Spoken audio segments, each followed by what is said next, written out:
A aura é uma espécie de halo luminoso, um conjunto de radiações que circunda e interpenetra todo o nosso complexo fisiopsíquico. Conhecida também como psicosfera, fotosfera psíquica, veículo ou túnica de forças eletromagnéticas, ela é composta pelo conjunto de emanações dos diferentes campos multidimensionais ou corpos. Apresentamos aqui uma visão total de sua forma ovalada, onde temos o corpo físico, o duplo etérico, o corpo astral, o corpo mental, o corpo causal e os centros de força. Através da animação em 3 dimensões, podemos notar com maior clareza que a nossa aura não começa na superfície do corpo físico. Ela é formada por camadas, conhecidas como campos sutis ou campos dimensionais. O corpo físico é a parte mais interna do nosso complexo. As camadas mais externas e sutis revestem e interpenetram todas as estruturas das camadas mais densas. O corpo mental envolve o corpo astral, o duplo etérico e o corpo físico. Na cor amarela, vemos a aura mental, de cor rosa, a aura astral, e na cor azul, o duplo etéreo. Essa atmosfera fluídica envolve todo o nosso sistema físico, revestindo os órgãos, tecidos e células com energias vitais, astrais e mentais. Dessa forma, o pensamento circula por todos os escarninhos do nosso sistema orgânico e psíquico. Na medida em que pensamos, automaticamente alteramos o nosso campo celular. Todos os estados de bem-estar ou de enfermidade são consequências dos conteúdos mentais e emocionais. Sua multiplicidade de cores, suas formas e alterações, quando analisadas e estudadas, podem indicar os estados de saúde e emocional do ser humano.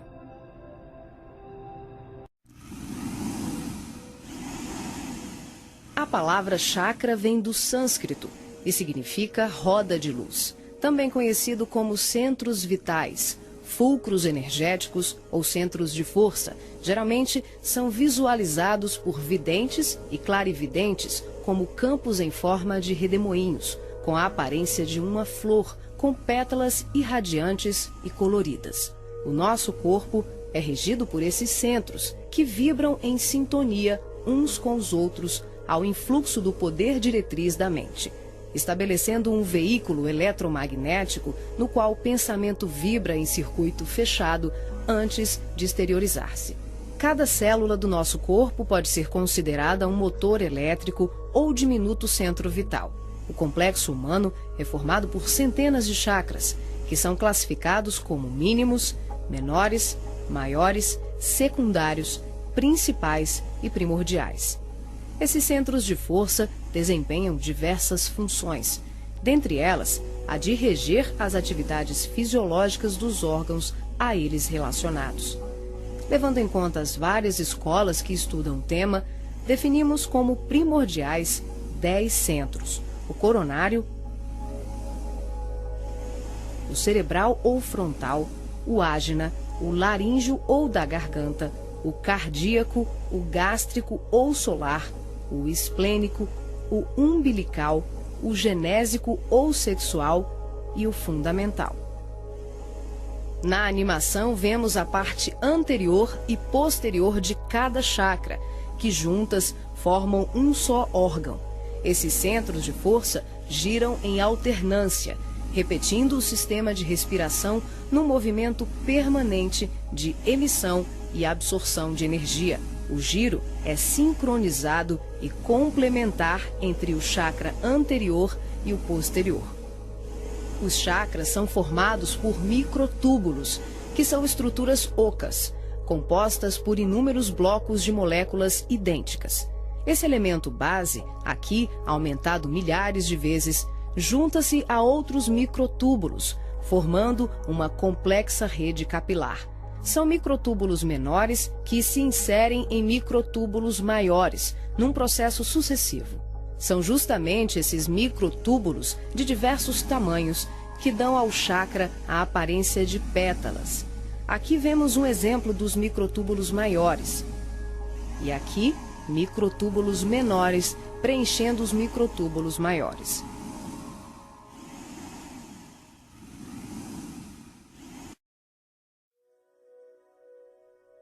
Assim como os chakras, a aura também é formada por microtúbulos, que podem ser vistos com maior precisão no duplo etérico. Os microtúbulos se afunilam, ficam cada vez menores e penetram os poros das membranas celulares. Como os citoplasmas das células é constituído em grande parte por água, que é uma das substâncias mais suscetíveis à magnetização, podemos concluir que o nosso bem-estar ou os nossos males físicos são frutos da nossa forma de ser e pensar. É assim que as vibrações positivas ou negativas geram saúde ou doença em nossas vidas. Tudo é resultado da direção e da qualidade que damos às nossas correntes mentais. Nessa animação, vemos através da aura e dos corpos.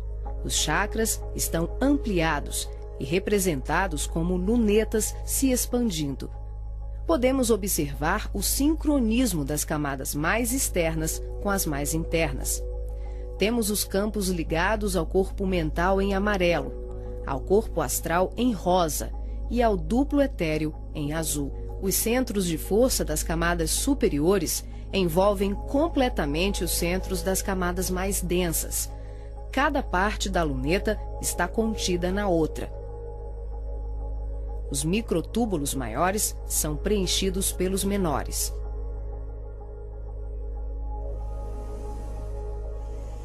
Responsável também por funções psíquicas, os chakras estão relacionados com algumas capacidades de percepção. São núcleos importantíssimos em vários processos mediúnicos, formando uma rede complexa de assimilação, armazenamento e emissão de vibrações ou energias mentais ou sutis. Os centros de força podem ser considerados portais dimensionais, por onde fluem as correntes mentais que assimilamos e emitimos em regime de sintonia durante as diversas manifestações medianímicas.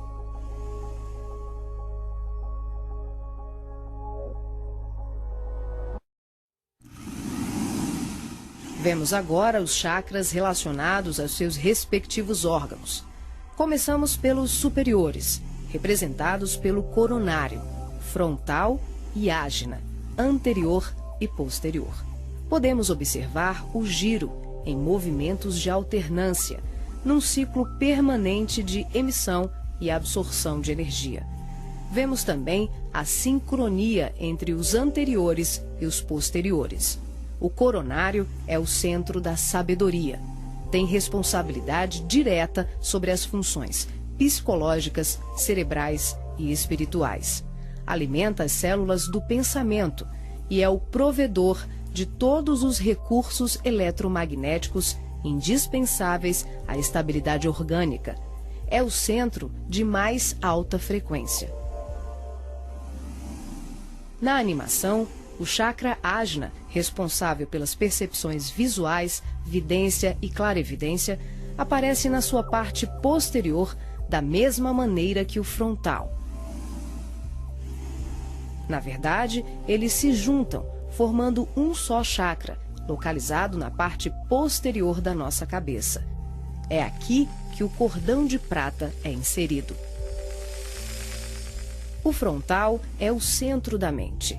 Responde pelas funções da visão, da audição, do olfato e ainda administra o sistema nervoso central. É responsável também por uma vasta rede de processos da inteligência, que dizem respeito à palavra, à cultura, à arte e ao saber. O chakra laríngeo é o centro da expressão, regula a fonia, o sistema respiratório, o processo digestivo inicial, a pressão arterial e corresponde-se com as glândulas tireoide e paratireoide. O que na imagem se assemelha a uma pétala são os microtúbulos dos mais variados tamanhos. Eles giram em um processo sincrônico, sempre de forma complementar. O cardíaco é o centro do sentimento. vemos a sua feição posterior e anterior. Ele sustenta os serviços da emoção e do equilíbrio geral.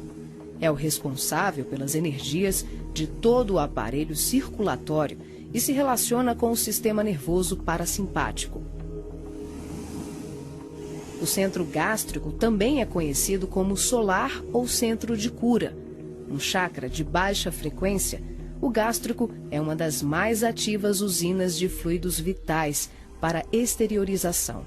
É responsável pelos processos digestivos e grande parte do metabolismo, atuando vigorosamente sobre o estômago e órgãos envolvidos na digestão. Dentro desses microtúbulos ocos, temos outros microtúbulos ocos. O chakra esplênico é um dos mais importantes. O centro do equilíbrio é também uma grande usina de fluidos. Ele regula a distribuição e a circulação adequada dos recursos vitais em nosso corpo. A feição de pétalas que vemos nessa animação é por conta dos microtúbulos maiores. O umbilical completa as funções do gástrico e do esplênico. Na sua parte posterior, ele é menor. Nós ampliamos para demonstrar de forma clara como esses chakras se interagem. O genésico, conhecido também como chakra sexual, é o centro das formas e elevação. Exerce grande importância nos processos genésicos.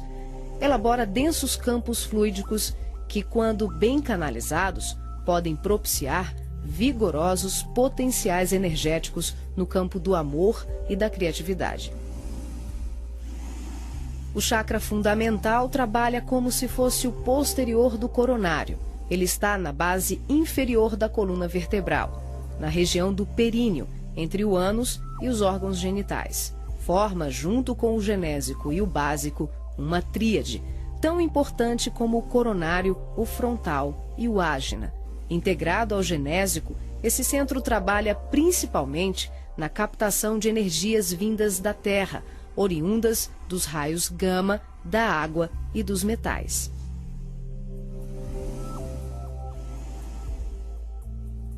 Nessa animação, representamos o processo de desdobramento dos diferentes corpos. Vemos aqui a projeção ou saída dos corpos sutis do homem. O corpo físico permanece. O duplo etérico, o corpo astral e o corpo mental se exteriorizam.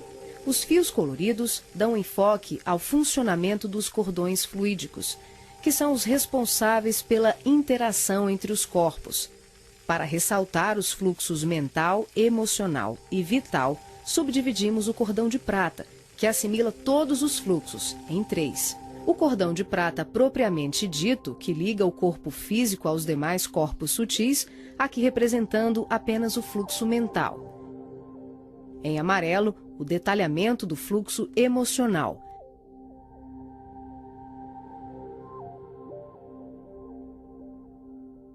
E na cor rosa, o fluxo vital. Esses cordões são semelhantes ao cordão umbilical, porém, a densidade deles é muito mais sutil.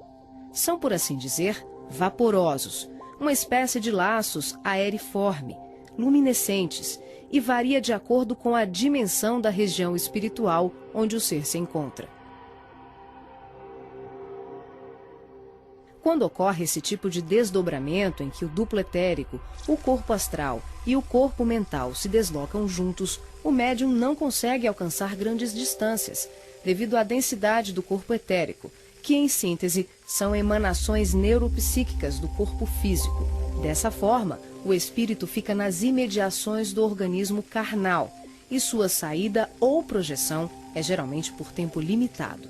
Esse fenômeno é muito comum no sono e também em desdobramentos parciais durante os trabalhos mediúnicos.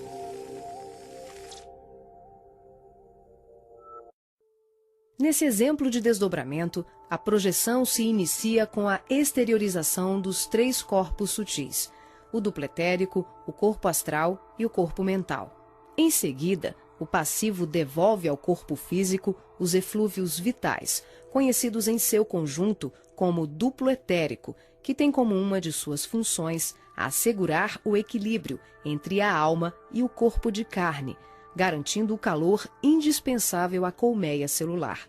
Desembaraçado dos veículos mais densos, corpo físico e duplo etérico, o médium se desloca com o corpo astral, envolvido pelo corpo mental e pelos outros corpos mais sutis, aqui não representados. Ao devolver as energias neuropsíquicas, o médium projetado fica, por assim dizer, mais leve e ágil, o que lhe permite uma melhor condição de trabalho e observação, além de lhe possibilitar o deslocamento para regiões diversas. Ele pode viajar para qualquer lugar do espaço, incluindo o plano físico e o extrafísico. O corpo astral, envolvido pelo corpo mental, fica permanentemente conectado ao corpo físico pelo cordão de prata, que também é conhecido como cordão fluídico. Trata-se de um laço, um feixe energético extremamente flexível e expansível, que é formado de microtúbulos, a exemplo dos chakras, e mantém um fluxo energético bidirecional entre os corpos densos e sutis. Esse fluxo vibratório de nutrição faz com que o espírito perceba, de imediato, tudo aquilo que possa vir a ocorrer ao corpo físico durante o desdobramento. Na volta, podemos observar como ocorre a reentrada dos corpos mais sutis, na conjugação com o corpo físico e etérico. Aqui temos o desdobramento do corpo mental. Os 3 corpos saem. O médium devolve ao corpo o duplo etéreo e apenas o corpo mental se projeta. A animação demonstra que, em qualquer tipo de desdobramento, os corpos permanecem conectados entre si através do cordão de prata e dos fluxos energéticos. Em relação ao corpo mental, ocorre muito mais um fluxo mento-emotivo que propriamente um cordão densificado, como mostra o vídeo. Esse tipo de projeção permite ao médium se deslocar para qualquer lugar do universo com uma percepção muito maior, visitando regiões astrais e mundos superiores que estão bem além das colônias de transição, geralmente descritas na literatura espírita. O corpo mental é o envoltório sutil da mente.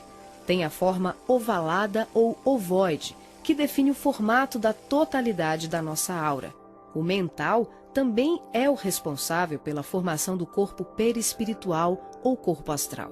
É o corpo que permanece quando perdemos os demais corpos, por avanço evolutivo, por desequilíbrio profundo, como na ovoidização, ou em operações atinentes a certos renascimentos na crosta terrena. É por essa razão que os espíritos que perderam os corpos mais densos, corpo físico, duplo etérico e corpo astral, por monodeísmo, permanecendo envolvidos apenas pela túnica mental, são chamados de ovoides ou esféricos. Essa animação exemplifica como se dá a interação por expansão da consciência, sem que haja nenhuma dissociação dos corpos densos e sutis. As percepções dos mundos astral e mental, além das comunicações mediúnicas especiais, como a recepção de correntes de pensamentos, podem ser realizadas sem que haja o desdobramento de nenhum dos nossos corpos. Esse fenômeno se manifesta pela expansão simples e ampla da consciência. É um processo interior, de qualificação e sutilização do medianeiro, um acesse. O ser vê, ouve, percebe e interage com outros seres e diversos mundos, sem que ocorra uma saída, uma viagem, um deslocamento. O espírito pode estar em vários locais ao mesmo tempo e perceber, tomar conhecimento de tudo o que o cerca e tudo o que o envolve a grandes distâncias. É o todo em cada parte, é cada ponto contendo o todo.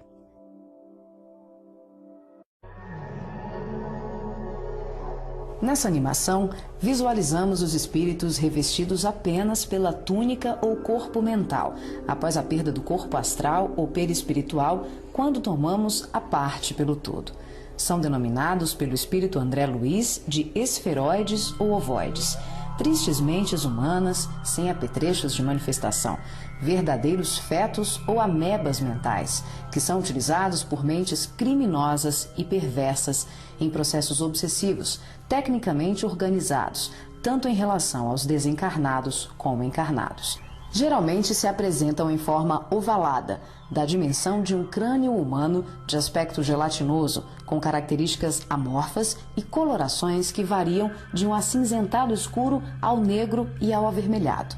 A perda do corpo astral ou ovoidização são atinentes a vários processos, que vão da reencarnação à sublimação do espírito. Aqui, focalizamos o sentido inferior dessa ocorrência, quando a personalidade desencarnada continua no além-túmulo, o cultivo das ideias de ódio, vingança, autodestruição, culpa, egoísmo, apego vicioso, gerando uma fixação monodeística, que é a tendência da consciência de fixar o pensamento em uma só ideia, provocando alterações fisiológicas e anatômicas no veículo perispiritual. As partículas mentais circulam em circuito fechado pelo campo da aura e são absorvidas pelos chakras, provocando a assimilação de forças degradantes pelas células perispirituais, que passam a operar em regime de desequilíbrio, até que pela repetição incessante e de longo curso de tal mecanismo, o ser gasta, por assim dizer, o seu corpo astral ou perispiritual, ficando revestido apenas pelo corpo mental. Como a mente é o fundamento organizador de todos os nossos tecidos grosseiros e sutis, as cristalizações do pensamento em circuito fechado, em verdadeiros processos de auto-hipnose, de ondas negativas, de ódio, mágoas e diversos outros sentimentos de baixa vibração, acabam gerando uma atrofia do corpo espiritual da criatura em desequilíbrio, perdendo temporariamente o desenho humano. Os ovoides, quando são atraídos e localizados por mentes perversas no campo da aura de encarnados ou desencarnados, passam a viver em regimes simbióticos com suas vítimas, absorvendo-lhes as forças psíquicas em movimento automático de sucção, à semelhança de vários parasitas encontrados na natureza, levando à desorganização das estruturas psíquicas daqueles que lhes sofrem ação doentia. Dependendo das parcelas de créditos e débitos entre os litigantes de tão triste quadro, as relações vindicativas podem se prolongar para além da morte física do hospedeiro. Essas obsessões dolorosas não são ocorrências raras, mas processos comuns provocados pela ignorância e paixões daqueles que permitem enovelarem-se nas teias do ódio e da vingança. O caminho dos ovoides, em tão triste condição, é a esfera do recomeço, as reencarnações na crosta terrena ou em setores outros de vida congênere, tal qual a semente destinada à cova escura para trabalhos de produção, seleção e aprimoramento.